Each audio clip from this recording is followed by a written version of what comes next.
ठीक आहे. सर्वप्रथम महाराष्ट्र विधान परिषदच्या स्थानिक प्राधिकारी मतदारसंघाच्या निवडणुकीला प्राथमिक पत्रकार मीटिंगला सर्व पत्रकार बांधवांना मी स्वागत करतो. थोडक्यात मी सर्व माहिती देतो, त्यानंतर आपल्याला काही शंका असेल तर आपण विचारू शकताय. सर्वप्रथम हा निवडणूक अगोदर 2016 मध्ये झाला होता. 2016च्या निवडणूकचं टर्म 2022 मध्ये संपलं होतं. 22च्या नंतर आपल्याला स्थानिक स्वराज्य संस्थाच्या निवडणूक नाही झाल्यामुळे आपल्याला हा निवडणूक घेता आला नव्हता. आता सर्वांना माहिती आहे की महानगरपालिका असो, नगरपालिका असो, जिल्हा परिषद असो, सगळ्या निवडणूक झालेली आहे. त्यामुळे आता हा आपल्याला निवडणूक आपल्याला घेता येते. आता थोडक्यात आपल्याला म्हणजे टाइम टेबल आपल्याला सर्वांना सांगतो. सर्वप्रथम नोटिफिकेशन जाहीर होण्याची तारीख आहे 25 मे 2026 मध्ये नोटिफिकेशन याच्या जाहीर आम्ही करणार आहे. त्या दिवशीपासून 1 जून 2026 पर्यंत नॉमिनेशन दाखल करता येईल. त्यानंतर 2 जून 2026 मध्ये नॉमिनेशनच्या स्क्रुटनी होईल. त्यानंतर 4 जून 2026 पर्यंत विथड्रॉ करता येईल. त्यानंतर मतदान करण्याची तारीख होणार 18 जून 2026 आणि 22 जून 2026 मध्ये याच्या मतमोजणी होईल. त्यानंतर 25 जून 2026 पर्यंत सगळं मतदान प्रक्रिया आपल्याला पूर्ण करायची आहे. त्यानंतर याच्या रिटर्निंग ऑफिसर मी स्वतः डिस्ट्रिक्ट कलेक्टर असणार आहे. त्यानंतर असिस्टंट रिटर्निंग ऑफिसर RDC साहेब असणार आहेत. मतदार यादीमध्ये टोटल एकूण 616 लोक आहेत. याचं वर्गीकरण मी सर्वांना सांगतो. जिल्हा परिषद मध्ये 68 निवडून आलेले सदस्य 68 आणि पंचायत समिती सभापती 11 असं 79 आहेत. त्यानंतर सोलापूर महानगरपालिकामध्ये निवडून आलेले सदस्य 102 आणि स्वीकृत सदस्य 9 असे 111 आहेत. त्यानंतर नगर परिषद आणि नगरपंचायत 17 नगर परिषद आणि नगरपंचायत मध्ये निवडून आलेले सदस्य 374 आणि स्वीकृत सदस्य 40 आणि नगराध्यक्ष 12 असं 426 आहे. असं एकूण 616 लोक याच्या मतदार यादी असणार आहेत. त्यानंतर 18 मे 2026 पासून आदर्श आचारसंहिता लागू झालेली आहे. त्या गतीने आणि त्या इतकी स्ट्रॉंगली आम्ही लोकसभा आणि विधानसभा इलेक्शनला आपण काटकोरपणे पालन केलं होतं. त्याच पद्धतीने ह्या इलेक्शनला सुद्धा मॉडेल कोड ऑफ कंडक्ट आणि आदर्श आचारसंहिता याच्यामध्ये अंमलबजावणी करावी लागणार आहे. याच्यामध्ये जे काही मीटिंगमध्ये खर्चाबाबत चर्चा होईल, ज्या काही मीटिंगमध्ये फंड्स बाबत चर्चा होईल, तो काही घेता येत नाही. DPDC आपल्याला काही घेता येत नाहीये. त्यानंतर ज्या मीटिंगमध्ये पॉलिसी डिसिशन्स होईल त्या मीटिंग सुद्धा आपल्याला ह्या कालावधीमध्ये घेता येत नाहीये. बाकी जे काही म्हणजे MCC मध्ये जे काही लागू आहे तो आहे, त्या डिटेल आपण मागच्या 2 मीटिंगमध्ये आपल्याला सांगितलेली आहेत. याच्यामध्ये 2 ड्राय डे असणार ह्या कालावधीमध्ये. एक त्या दिवशी मतदान होणार आहे त्या दिवशी ड्राय डे असणार, त्या दिवशी काउंटिंग होणार आहे, मतमोजणी होणार आहे त्या दिवशी सुद्धा ड्राय डे असणार आहे. प्रत्येक तालुक्याला आम्ही 3 टीम फॉर्म केलेली आहेत. एक FST, SST आणि VST 3 टीमच्या ऑर्डर सुद्धा आमच्याकडून झालेली आहेत. नॉमिनेशन स्वीकारण्याचे ठिकाण माझा चॅम्बर असणार, कलेक्टर चॅम्बर असणार आणि नॉमिनेशन स्वीकारण्याची तारीख 25 मे पासून 1 जून पर्यंत असणार आहे. याच्यामध्ये फक्त पब्लिक हॉलिडेज वगळून 25 मे पासून 1 जून पर्यंत नॉमिनेशन स्वीकारण्यात येईल. म्हणजे 25 तारीख, 26 तारीख, 27 तारीख, 29, 30 आणि 1 जून असं आपल्याला मतदान स्वीकारण्याची तारीख आहे. आमच्या गॅझेट प्रमाणे 28 तारीखला ईद आहे, पण लोकांच्या असं माहिती भेटत आहे की तो 27 तारीखला शिफ्ट होणार आहे. पण आजच्या परिस्थितीमध्ये 28 तारीख ईद मध्ये आम्ही इथे नॉमिनेशन स्वीकारणार नाहीये. तो 27 तारीखला झाला तेव्हा आपल्याला चेंज होईल, तेव्हा मी आपल्याला कळवतो. आणि नॉमिनेशन स्वीकारण्याचा वेळ असणार सकाळी 11 वाजतापासून संध्याकाळी 3 वाजतापर्यंत. नॉमिनेशन फी 100 रुपयाची आहे प्रति फॉर्म आणि डेपॉझिट आहे 10,000 रुपये ओपन कॅटेगरीसाठी आणि SC ST कॅटेगरीसाठी 5,000 रुपये.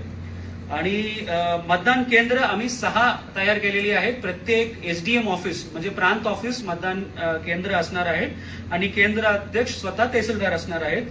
आणि मतमोजणीची तारीख मी तुम्हाला डेट ऑफ पोल करण्याची तारीख तर मी तुम्हाला सांगितलं 18 जून आणि वेळ आहेत मतदान करण्याचे वेळ आहेत सकाळी 8 वाजतापासून संध्याकाळी 4 वाजतापर्यंत. आणि मतमोजणी करण्याच्या ठिकाण आम्ही टेंटेटिव्हली असं प्रपोज केलेली आहे की आमचं नियोजन भवन असणार आहे, कलेक्टर ऑफिसमध्ये असणारे नियोजन भवन असणार आहेत.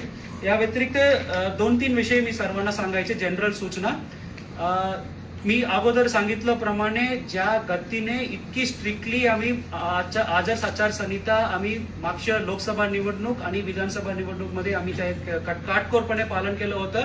त्याच पद्धतीने आपल्याला हा निवडणुकीला सुद्धा MCC लागू आहेत, आचारसंहिता लागू आहेत. त्याच्यामध्ये एकही अट शिथिल केलेल्या नाहीये. ठीक आहे, तो विषय क्रमांक 1. विषय क्रमांक 2, याच्यामध्ये सर्वांना माहिती असेल की विधान परिषदच्या निवडणूक पूर्ण प्रोपोर्शनल रिप्रेझेंटेशन आहे. त्याच्यामध्ये पसंती क्रमांक आपल्याला द्यावा लागणार आहे. त्यामुळे EVM मशीन्स आम्ही वापरणार नाहीये. तो दुसरा विषय आहे.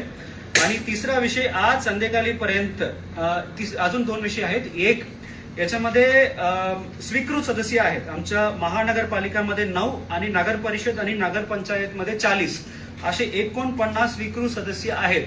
त्यांना वोटिंग राईट्स आहे किंवा नाही, तो आम्ही शासनाला मार्गदर्शन मागवलेली आहे. त्या मार्गदर्शन आल्यानंतर मतदार यादी फायनलाइज करण्यात येईल.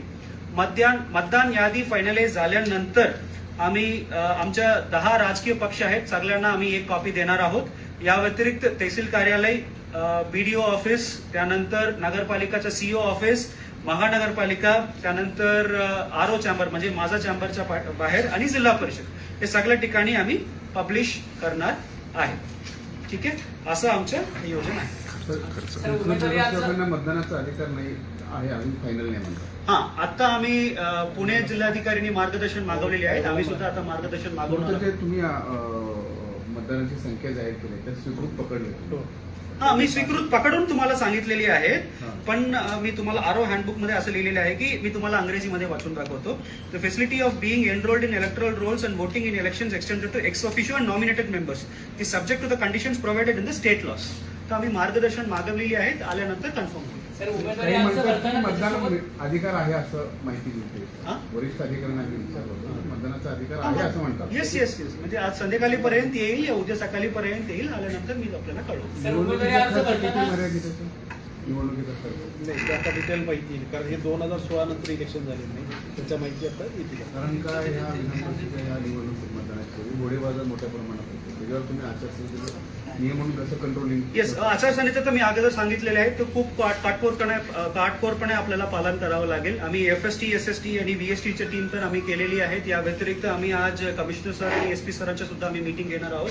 एक्साईजच्या SP मॅडमचं सुद्धा आम्ही मीटिंग घेणार आहोत. त्या गतीने आणि तितकी स्ट्रॉंगला आम्ही पालन केलं होतं, त्याच पद्धतीनं आपल्याला या निवडणुकीला सुद्धा पालन करावं लागेल. सर, आचारसंहिता सुरू होऊन 24 तास होऊन गेलेत. अजूनही सोलापूर शहरामध्ये राजकीय नेत्यांचे बोर्ड आहे, डिजिटल बोर्ड आहे. आम्ही कालच पत्र दिलेली आहेत. आज संध्याकाळीपर्यंत पूर्ण काढायचे नियोजन आहे.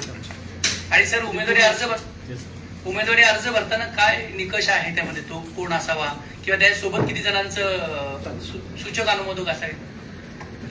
उमेदवार हा महाराष्ट्र राज्यातला कोणताही मतदार असू शकतो ज्याचं मतदार यादीमध्ये नाव आहे, आणि जे सूचक आहेत ते मात्र या मतदार यादीत जे नाव आहे इथल्या आपले हे जे 616 आपण आता टोटल वोटर्स आपण हे केले, त्या 616 मधले 10 सूचक पाहिजेत आपल्याला.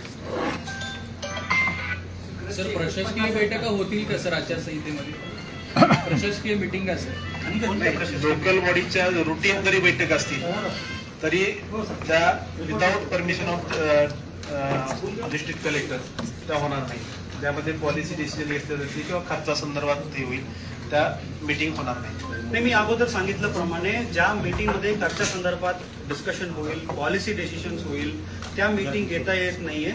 या व्यतिरिक्त जनरल काही मीटिंग त्यांना घ्यायचं असेल तर आम्हाला तरी लिहावं लागेल आणि जिल्हाधिकारीच्या परवानगी घेऊनच त्यांना मीटिंग आयोजन. सर, आता 22 मेला गुंतवणूक परिषद आपली सोलापूरची आहे, ती होईल का नाही सर?